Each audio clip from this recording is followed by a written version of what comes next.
تحریک انصاف کے رہنما اور تحریک انصاف خیبر پختونخوا کے جو نئے صوبائی صدر ہیں جنید اکبر صاحب، وہ دوبارہ سے اشارے دے رہے ہیں کہ جی عید کے بعد کوئی بہت بڑی تحریک چلنے والی ہے. ایگزیکٹ ان کے الفاظ کیا ہیں ذرا سنیں. ہم دوبارہ احتجاج کی طرف جا رہے ہیں کیونکہ یہاں پر اداروں سے امید ختم ہوگی. جس طرح ججوں کو اوپر کے لے گئے، اپنے لوگوں کو جس طرح لے کے آئے عدالتوں میں، جس طرح ہمارے ورکرز کے ساتھ جو ہو رہا ہے اس کا ہماری تاریخ ہی نہیں لگ رہی ہے، تو ہمیں تو کسی اور ادارے سے امید نہیں باقی رہی. تو یہی احتجاج واحد آپشن ہے. پہلے دن سے ہم کہہ رہے تھے کہ ہمیں اس کے ساتھ بیٹھنا ہے جو اختیار مند ہوں. اس میں ایک بے اختیار لوگوں کے ساتھ ہم بیٹھ بھی گئے، لیکن آپ نے دیکھا کہ اس میں کوئی مذاکرات آگے نہیں پڑے گی. اچھا ڈاکٹر نثار جٹ صاحب، یہ تو آپ کی پارٹی کے جو خیبر پختونخوا کے صدر ہیں، یہ ان کا موقف ہے. جو آپ کے پنجاب کے صدر ہیں حماد ادر صاحب، روپوش مفرور، چلے روپوش ہیں، مفرور ہیں، جو بھی ہیں، ان کے بھی خیالات تقریباً کچھ ایسے ہی ہیں. آپ کے کیا خیالات ہیں؟ آپ ایگری کرتے ہیں کہ عید کے بعد کوئی تحریک انصاف کو بہت بڑی تحریک چلانی چاہیے؟ میر صاحب دیکھیں، جو ہماری اپوزیشن الائنس ہے، جو میری جو انفارمیشن کہہ لیں یا میری جو اپنا انڈرسٹینڈنگ ہے وہ یہ ہے کہ ہم ایز اے اپوزیشن جو ہے وہ عید کے بعد جو ہے ہم اسے پراپر طریقے سے جو ہے وہ پارلیمنٹ میں بھی پروٹیسٹ ہے اور اس کے باہر بھی. اور اس کے بعد یہ ضروری نہیں ہے کہ ہم کوئی شدت پسندی یا ایسی کوئی کال دے کر اس میں کنونشنز ہیں وہ منعقد کرنے جا رہے ہیں. ہم مختلف فورمز پہ جو ہیں وہ پروگرامز کر کے جو ہے وہ پبلکلی جو پروگرامز ہیں وہ کر کے ہم اپنا جو موقف ہے وہ عوام کی طرف جو پہلے بھی ہمارا ہے ہم اسے مزید آگے کی طرف لے کر جا رہے ہیں. تو انشاءاللہ تعالیٰ ضرور ہم لوگ عید کے بعد جو ہے جو پلان ہے اس کو امپلیمنٹ کرنے جا رہے ہیں، اور اس امید کے ساتھ کہ اگر اس میں پوری اپوزیشن ہم الائنس ہو جائے اور مولانا صاحب بھی ہمارے ساتھ شامل ہوں اور باقی دیگر جماعتیں بھی ہمارے ساتھ شامل ہوں، تو میرا خیال ہے کہ اس میں جان پڑے گی. اور باقی انشاءاللہ تعالیٰ پاکستان تحریک انصاف ماضی کی طرح اپنے موقف پہ ڈٹی ہوئی ہے اور ہم انشاءاللہ تعالیٰ اپنی بات بیانیہ کو جو ہے آگے لے کر جائیں گے انشاءاللہ تعالیٰ. تو فیصل واڈر صاحب، عید کے بعد کیا آپ مسکرا رہے ہیں، ہنس رہے ہیں؟ دیکھیں میں تو ان کو ہمیشہ سے کہتا تھا، میرا مشورہ بہت دیر میں مان رہے ہیں، چلے عید کے بعد مان رہے ہیں، لیکن اچھا مان رہے ہیں. میں نے آپ کو کہا نا سب اچھے بچوں کی طرح سب کریں گے، تشدد نہیں ہوگا، ڈی چوک نہیں ہوگا، کوئی تھریٹ نہیں ہوگا، کوئی دھرنا مرنا نہیں ہوگا، وچ از فائن. ٹھیک ہے، یہ تماشا ہم کرتے ہیں. لیکن آپ یاد رکھیں کہ آپ نے پہلے بھی کہا تھا 26 نومبر سے پہلے کہ چڑیا پر نہیں مارے گی، لیکن ادھر چڑیا نے تو پر نہیں مارے، ادھر کچھ بندے پر مارتے مارتے مارے گئے. میر صاحب، میں نے آپ کے پروگرام میں دعویٰ کیا تھا کہ نہ خان صاحب باہر آئیں گے اس دن. ہاں، یہ دعویٰ کیا تھا. دوسرا میں نے دعویٰ کیا تھا کہ ڈی چوک پہ گنڈا پور اور پارٹی نہیں پہنچے گی. میں نے اس سے پہلے بھی یہ دعویٰ کیا تھا، اس وقت بھی میں ٹھیک تھا، 26 کو بھی میں ٹھیک تھا. جو بندے مرے جن کی ذکر، تو پھر دمادم مست قلندر کس کا ہوگا؟ دیکھیں دمادم مست قلندر کا تو ٹائم ختم ہو گیا نا میرے صاحب. تو اب تو سیاست کرنے کا کچھ ہے ہی نہیں، سب کچھ اچھا چل رہا ہے. دیکھیں نا عامی چیف، ابھی آپ نے تھوڑی دیر پہلے کہا یہ بوسیدہ چہرے، یہ پرانے چہرے. میں تو آپ کو جو بتا رہا ہوں، آ رہا ہوں سر، آپ تو مجھے پکڑ رہے ہیں، میں آ رہا ہوں. میں آپ کو کہہ رہا ہوں ابھی تو کچھ ہے نہ اپوزیشن ہے نہ گورنمنٹ ہے، سب ایک ہیں. ٹھیک ہے، یہ ان کی پارٹی ضمانت ہے نون لیگ کی حکومت کی. اچھا، یہ ضامن ہے. ٹھیک ہے، جب تک یہ ان کے ساتھ ہیں وہ یہ گورنمنٹ انٹیکٹ ہے. ٹھیک ہے جی. ہم تو دیکھ رہے ہیں سورج کی کرن، ایک ٹیم ممبر جیسے آپ اپنا شو کر رہے ہیں، یہ خدمت کر رہے ہیں ہم قوم کی. آپ ایک ٹیم پلیئر ہیں قوم کی، یہ ٹیم پلیئر ہیں، میں ایک ٹیم پلیئر ہوں. ہم اتنے عامی چیف ہمارے ٹیم پلیئر ہیں پاکستان کے. وہ پٹری سے نکلی ہوئی ٹرین تھی، وہ پٹری پہ چڑھ گئی، اب چڑھ کے آگے گل شروع ہوگی، دھکا لگائیں گے، اٹھائیں گے، اس کی اسپیڈ بڑھائیں گے.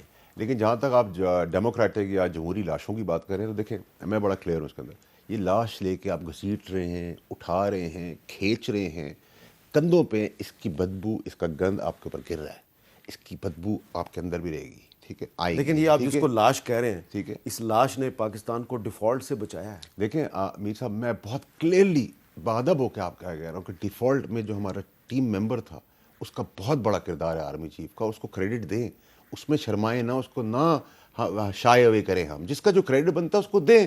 اگر اس نے کیا یا چیف جسٹس آف پاکستان نے کر دیا یا آپ نے پاکستان کو پٹری کر دی ہے یا بہتری کر دی ہے پاکستان، ہم کیوں کریڈٹ دینے سے شرماتے ہیں؟ اگر کل کے بھی آپ ان کی جو تقریر ہے، انٹریکشن ہے، اس کے اندر آپ دیکھیں تو اس کے اندر بہت کچھ بڑا کلیئرٹی کے ساتھ ہے.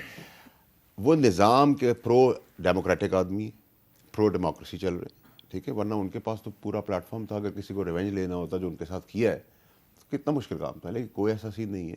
لیکن جو اچھا ایک سوال ہے یہاں پہ, اگر آپ برا نہ منائیں, جی یہ جو پیکا ترمیمی بل 2025 آیا ہے, تو جب ہم حکومت کے لوگوں سے بات کرتے ہیں تو آف دی ریکارڈ وہ پتہ کیا کہتے ہیں ہمیں, یہ ہم تو نہیں لے کے آئے. دیکھیں میر صاحب, میرا خیال ہے کہ آپ جیسے اینکر جس کو اللہ تعالیٰ نے عزت دی ہے, مقام دیا ہے, آپ کو بڑا کلیئرلی ہونا چاہیے, نام بھی لینے چاہیے آپ کو. یہ سب اس کا حصہ تھے, گورنمنٹ اس کا حصہ تھی پیکا کی, پیکا کا اندر پی ٹی آئی اس کا حصہ تھی, اس کے اندر سب شامل تھے. انہوں نے دائیں بائیں کے لائرز, دائیں بائیں کے میڈیا رپورٹرز, اینکرز سے رائے لیے ساری, اور اب کہتے ہیں کہ جی ہم نے نہیں کیا, فوج نے کیا. فوج کے باپ کا کام ہے کہ وہ نیریٹو بنائے گی, فوج کا کام ہے ایڈورٹائزمنٹ کر کے دے گی, فوج کا کام ہے یہ سب کچھ کر کے دے گی, تو گورنمنٹ کا کام ہے. تو یہ بڑی ناجائز بات ہے, اور میں سمجھتا ہوں سر آپ کو یہ چیزیں بڑی کلیئرٹی سے نام لینے چاہیے کہ اے بی سی ڈی نے کہا ہے, ہمیں تو پتہ نہیں, فلانے اینکر کے ساتھ کچھ ہوا ہمیں پتہ نہیں, فلانے کے ایڈ کم کر دیے ہمیں پتہ نہیں, فلانے کے گھر میں بیوی سے لڑائی ہو گئی انہوں نے کیا, وہ بھی نہیں کہہ سکتے اسٹیبلشمنٹ نے کیا. اچھا آپ کے ایک دوست ہیں, میں ان کا نام نہیں لیتا, ان کو آفر کیا گیا ہے آج کل, کیا وہ انفارمیشن منسٹری نے کروایا؟ اچھا آپ ٹھیک ہے, میں سمجھ گیا آپ اسی بات کروں. 100%. اچھا 100%. میرا وہ دوست بھی ہے اور میرا اس کا پروفیشنل تعلق بھی ہے, اور اس کو گورنمنٹ آف پاکستان نے کیا ہے. چلیں آگے چلتے ہیں. نثار جٹ صاحب, اب میں آپ سے یہ پوچھنا چاہ رہا ہوں کہ جو گوہر خان صاحب ہیں اور سلمان اکرم راجہ صاحب اور عمر ایوب صاحب, انہوں نے آج ایک پریس کانفرنس کیا, اس میں کیا کہا ذرا سنیں.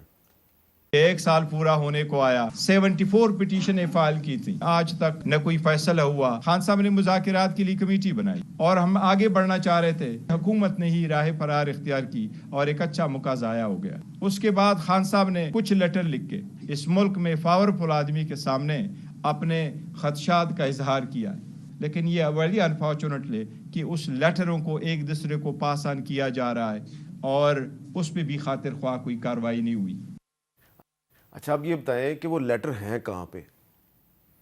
وہ کہہ رہے ہیں نا پاس آن کیا جا رہا ہے, تو جس کو لیٹر لکھا ہے انہوں نے کہا ہے جی مجھے تو لیٹر نہیں ملا. ہاں سوشل میڈیا پہ ضرور ہے وہ لیٹر, اخباروں میں بھی چھپ گیا, لیکن اس لیٹر کا جواب دیا جاتا ہے جو آپ کو یا مجھے وصول ہو. تو جب وہ وصول ہی نہیں ہوا تو جواب کیا دیں؟ میر صاحب دیکھیں, ہمیں نہیں پتا کہ وہ لیٹر واقعی ملا نہیں ملا, چلیں اللہ کرے وہ مل جائے, اور میرا خیال ہے کہ وہ ملنا بھی چاہیے, اور اس میں کوئی خان صاحب نے این آر او نہیں مانگ لیا, کوئی ان سے کوئی منت سماجت نہیں کر لی گئی. اس میں وہ گراؤنڈ ریئلٹیز جو پاکستان میں بد امنی کی وجہ بن رہی ہے, جو انسرٹینٹی کی وجہ بن رہی ہے, جو پاکستان میں میر صاحب میں نا واڈا صاحب بات کر رہے تھے, دیکھیں یہ آرٹیفیشل مشرف دور تھا, مشرف نے آ کر کہا جی میں نے پاکستان کو یہاں لے کر آ گیا ہوں, الٹیمیٹ کیا ہوا, اس کا نقصان پاکستانی عوام کو بھگتنا پڑا. ٹھیک ہے جی, اس کے بعد بھی جتنے بھی اگر یہ فیصلے انہوں نے ہی کرنے تو پھر ہم ووٹ لے کر کس مصیبت کے کس مرض کی دوائیں جو یہاں پر آ کر پہنچتے ہیں. اور پھر یہی تو وہ کہہ رہے ہیں بوسیدہ لاشیں ہیں. میر صاحب دیکھیں بوسیدہ لاشیں جو ہیں نا وہ ٹھیک ہے, بالکل یہ ٹھیک کہہ رہے ہیں. اگر آپ لوگوں نے این آر او بھی لینا ہے, آپ لوگ یہ ابھی بات کر رہے تھے نا پاکستان پیپلز پارٹی اور نون لیگ جو ہے وہ پی ٹی آئی, وہ واقعی پی ٹی آئی کی وجہ سے خطرہ تھا نا, ان کو پتا تھا, ڈر تھا پی ٹی آئی کا, اس وجہ سے ان دونوں جماعتوں کو ایک کر کے بٹھایا گیا. پیپلز پارٹی کہتی ہوئی نظر آئی ہمیں کہ ہم نون لیگ کا حصہ نہیں بننا چاہ رہے, ہم نون لیگ کے ساتھ نہیں بیٹھنا چاہ رہے. یہاں پر بجٹ پیش کیا, پیپلز پارٹی نے کہا نہیں کہ ہم سے نہیں پوچھا گیا, پیکا ایکٹ میں کہتے ہیں ہم سے نہیں پوچھا گیا. انڈر گراؤنڈ میں یہ کورم پورا نہ کرنے کی بنیادی وجہ یہ ہے کہ جو پیکا ایکٹ اور 26 آئینی ترمیم کے بعد جو ان کو گالیاں پڑی ہیں نا حلقہ میں, وہ وجہ بن رہی ہے کہ آج یہ کورم بھی نہیں پورا کر